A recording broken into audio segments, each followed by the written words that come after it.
Hi everybody, hope you're not too tired for another talk today.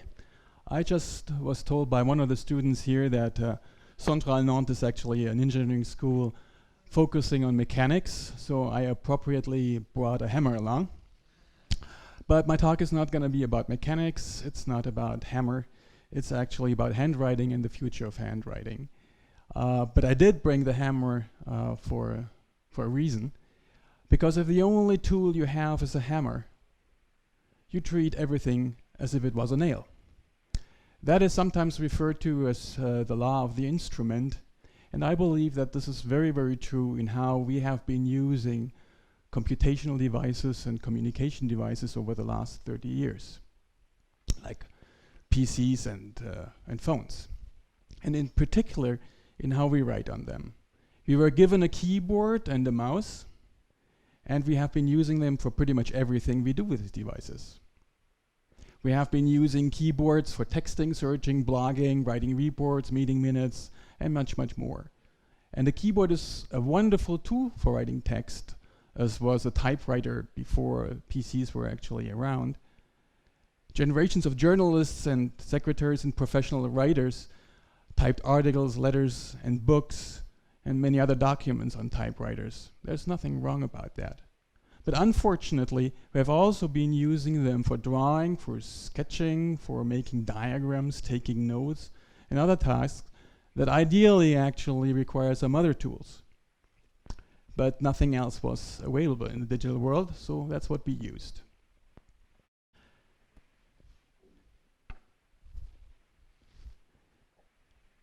Consider just for a minute the incredible richness and diversity of how we people communicate with each other and explain things to each other with words and pictures, how we learn to read and write at school, how we take notes during a meeting, how we interact with each other in a brainstorming session, or how we doodle on paper when we think. Keyboard and mouse are just not the right tools for expressing ourselves, and frankly, I believe they can be often really a creativity killer, constraining us and limiting us in what we do and how we do it. Just an example, put a few creative people into a meeting room and inevitably they are all at the whiteboard a few minutes later, scribbling their thoughts and ideas onto it, explaining their ideas, visualizing their stories, and they're all using handwriting for it. Have you ever thought of why we take actually notes in meetings and in lectures? If our memory was perfect, we would not have to take notes, right? Essentially what we do there is that we communicate with ourselves in the future. And the more visual our notes are, and the easier it is to find them back when we flip through our notebooks, and the easier it is to remember the content of those notes. So let's see. How many of you actually take notes with a laptop in lecture or in meetings or wherever you happen to work? Can I see some hands? Laptops, okay, there are quite a few, okay. And how many of you are actually using pen and paper for doing that? Whoopah, that's a majority. Okay, so clearly pen and paper is still the preferred method for doing that. So why is that? Why do we still use this pen and paper thing? Has been around for a long time. Well, for one, it's more intuitive. It's more direct. We don't have to think about how to use a software tool on a laptop. It's not usually particularly difficult to learn, but you know, there are some indirections in there. We have to learn how to use the toolbars and drop-down menus and another drop-down menu and another drop-down menu, find the right tool, apply it somewhere, put the text box there, put the cursor into the text box and start typing. We just switched from using the mouse to using the keyboard. That's not direct. Note-taking and all kinds of creative activities are all about creativity, about the content, about the what, not the how. So this is why pen and paper being more intuitive, being more direct, and giving us more freedom to actually do what we can with these tools is a preferred method today. It results in more graphical, in more visual, in more two-dimensional content. And as soon as things actually get two-dimensional, it's faster to do it with a pen and paper. Try it, we all spend a lot of time on building PowerPoint presentations and things like that. They are supposed to be graphical. It's a lot of time. Pen and paper is just immediate. You just put down your pen and you scribble where you want, what you want. I believe that we should bring that intuitiveness, that simplicity, and the visual power of handwriting into the digital world, where we can share it more easily with others and link it more easily to other digital content. Over the last 3 decades, I have seen a loss in interest in handwriting and a decrease in usage of it. I believe that at least partly that's for the wrong reasons. In preparation of this talk today, I looked on the web for discussion groups on the topic of handwriting, and I basically saw 2 things. 1, handwriting is often seen as not being digital at all. And 2, despite some sentimental attachment to pen and paper, by some people at least, it is mostly seen as a thing of the past. And many believe that it will disappear altogether because of technology, namely PCs with their keyboards. And people seem to arrive at that conclusion by looking at a trend reflected by age. The younger the people are, we ask, the less they use handwriting and the more they use keyboards. I actually disagree with both things. First, handwriting is digital, if we want it to be. We can use available handwriting recognition technology that's out there today and transform handwriting into typed text. We can make it into something that the machine, the PC, or the smartphone actually understands. So that's not true anymore. Handwriting is digital. And second, the fact that that paper as a non-digital medium may disappear, and I do agree with that, probably not very quickly, but it will disappear. That does not mean that handwriting needs to disappear with it. I believe that with devices like tablets, interactive whiteboards, and smartphones that all have touch-sensitive surfaces or touchscreens, handwriting in its broadest sense, including drawing and sketching and diagramming, will not only stay on, but will actually see a renaissance. Even though we will write on touchscreens and not on paper anymore. So there is kind of this separation between the old world, pen, paper, handwriting, and the new world, laptops and keyboards. I think that's with a wall in the middle separating those two.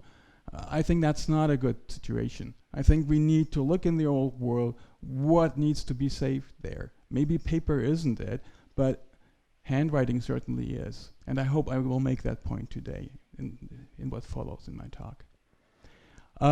We had a talk about electronic books today, or about content for electronic books that I found personally very interesting as a talk. And during that talk, I asked myself, do we gonna have paper books around in the future? I'm a paper book lover. I'm totally crazy about it. I spent all my pocket money as a kid buying books. At 14, I bought myself a 24-volume encyclopedia.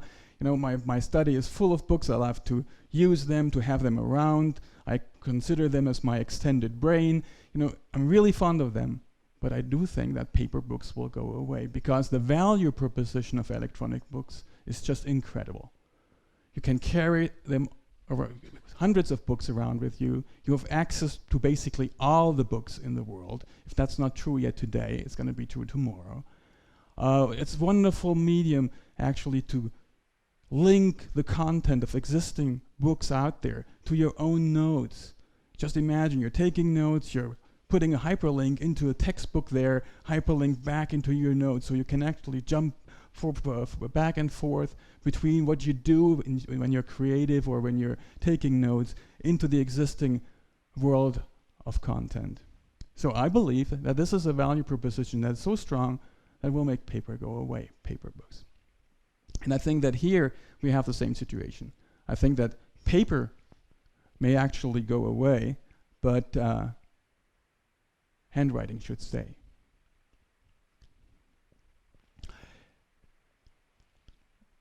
Educators in some places of the world have started to question the usefulness of teaching handwriting in school. And I believe that there's no question that learning how to use a PC and a keyboard is very, very important and actually necessary. So no question about that. But I don't think that means that we should stop teaching handwriting or downgrade its importance in the educational curriculum of our children.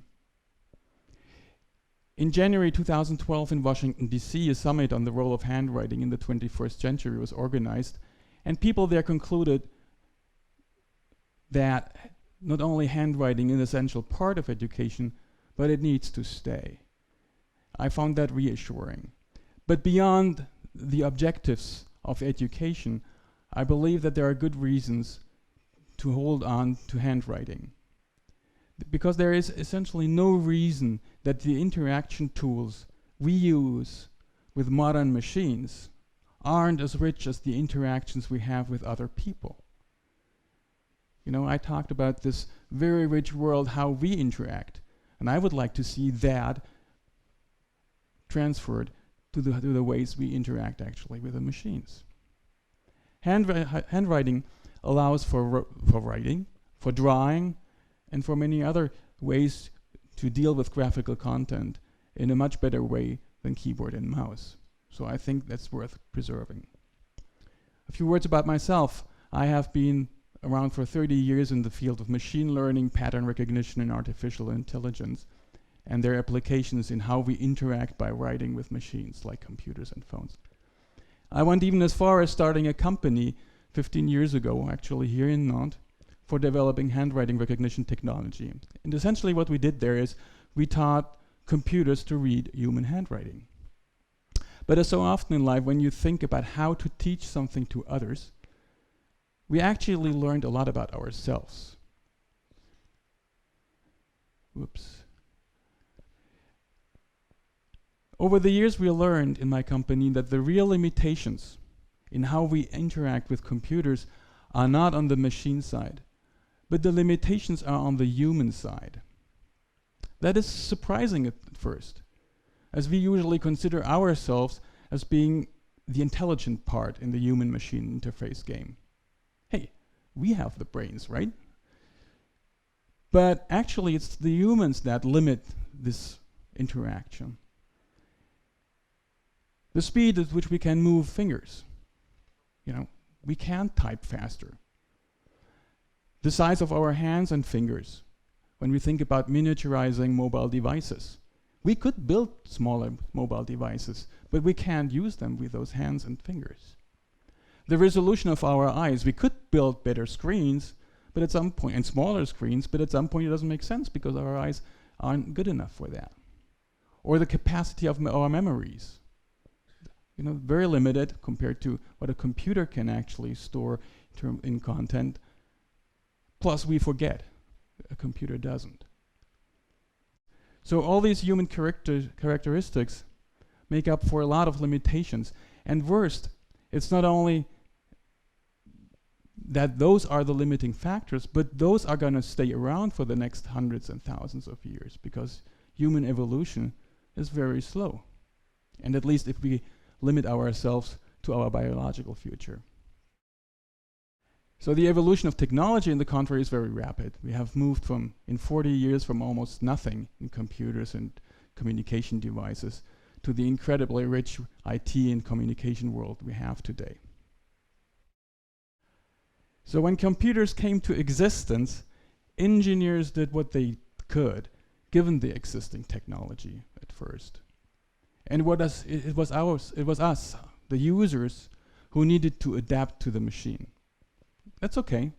You know, I can accept that. However, as the technology improves, HMI design should actually increasingly focus on the human side of the HMI equation. We need to design HMIs with the limitations of humans, with our shortcomings in mind. So what are the options? You can see some of them there. You have the good old keyboard and mouse on the left. We have seen touch coming up. We see the microphone for speech input, and you have a tablet there with a stylus. Speech is obviously a very important alternative. It's very natural, it's very intuitive. There's much more information exchanged by humans in this world via speech than via writing. It's very much faster than writing, in most situations at least. But the problem for HMIs is that computers don't natively understand speech. Human-machine communication via speech has only recently become available with the technology that has made progress. Today, it's a mature technology. It's a multi-billion-dollar market, and it's really on the way to help us out in this HMI space. Multi-touch and touch was around for a long time, but has only really made it big when the iPhone and the iPad came out. Now we are all using it. And this change has happened in less than 5 years. We have totally transformed the world in the mobility sector with this touch. So touch has made using phones more natural and intuitive, but most importantly, it has made it more versatile. We use smartphones today for many more things than just place calls. And touch really lets us naturally, intuitively manipulate things in 2 dimensions. That's very important. Speech is linear. Touch is already 2-dimensional.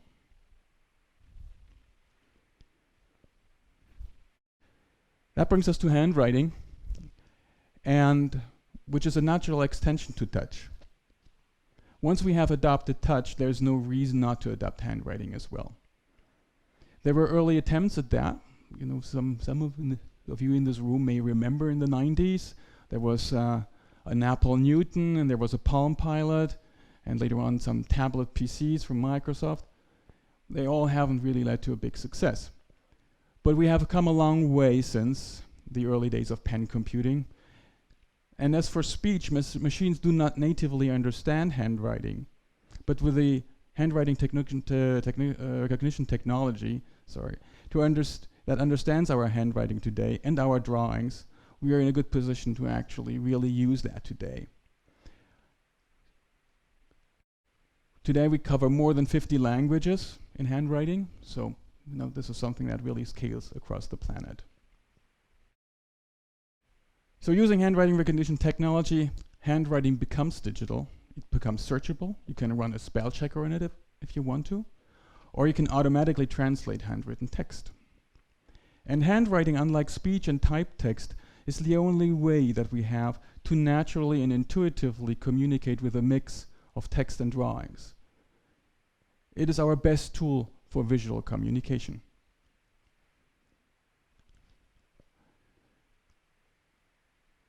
So if you look at that, down in the left corner you have writing. In most of our languages, writing is based on an alphabetic or a phonetic alphabet. For instance, in China, that's not true. China is much more graphical, as you can see. And if you take, for instance, hieroglyphs in the ancient times, that was even more graphical. That tells us where we come from and that we have adopted increasingly abstract writing systems over time. For many languages, writing is a hierarchical system of letters that are combined to form words, words that are aligned to form sentences, and sentences that are aligned to form stories. And this results mostly in a linear structure, and therefore writing text, as with speech, is mainly a linear, a one-dimensional affair. And therefore a keyboard is fine, one keystroke after the other. For other languages like Chinese, a pen is a better tool. But there are not only geographical and cultural differences. There are also specific occupations that have generated their own languages, like music or mathematics or electronics, architecture, and many, many more. And as you can see, there's a big difference there between linear writing and those more two-dimensional representations, those more visual representations. So my proposition here is that today, and I'm really convinced about that, is that the more graphical and visual the content we write or draw, the more using a pen is a good idea. And the less keyboard and mouse are the right tools. Visualizing things is important for humans, as we are all visual beings. You know, it's a big part in our cortex. It's been around for a long time, and we are really good at that.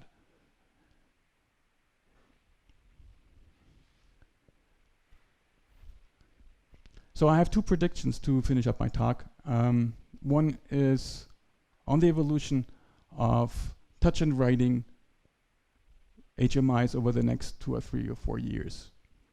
The first is that handwriting, as a natural extension of touch, will play a more important role in how we use devices like tablets, phones, interactive whiteboards, interactive TVs, and others.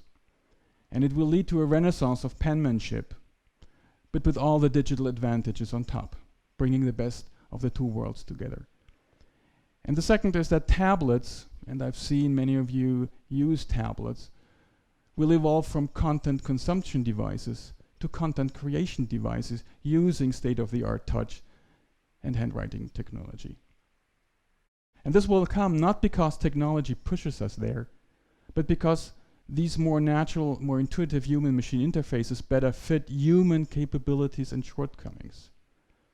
They will enable us to do more efficiently, and with more fun. They will free up creativity and lead to things beyond what we could ever do with a keyboard and a mouse. Thank you very much.